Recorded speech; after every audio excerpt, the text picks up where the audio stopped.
কোনো এক রমাদানে এবার আলোচনা আসতেছে এইরকম একটা সমাজ যেটাকে আমরা বলছি এক কথায় আইয়ামে জাহেলিয়াত। আইয়ামে ওই রকম আইয়ামে জাহেলিয়াতের কোনো এক রমাদানে নবী করিম সাল্লাল্লাহু আলাইহি ওয়াসাল্লাম হেরা গুহায় ধ্যানমগ্ন আছেন, আল্লাহ পাককে ডাকছেন, দোয়া করছেন, আল্লাহ আমি মানুষকে কিভাবে এই পথ বলা মানুষগুলোকে তোমার পথে নিয়ে আসবো, আমাকে গাইড করো আল্লাহ, আমাকে হেদায়েত দান করো। যেভাবে তিনি পারতেন সেভাবে আল্লাহকে ডাকতেন, কারণ তখন তো কোরআন নাজিল হয়নি, হয়েছে না।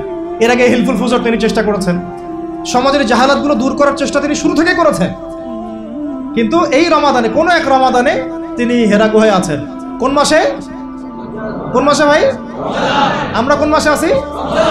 রমাজানের তাত্ত্বিকতা বোঝার চেষ্টা করেন, রমাজানের প্রামাণিকতা বোঝার চেষ্টা করেন, রমাজান কেন আসছে, কি শিক্ষা নিয়ে আসছে, কোন চেতনা নিয়ে আসছে, আর কিভাবে একটা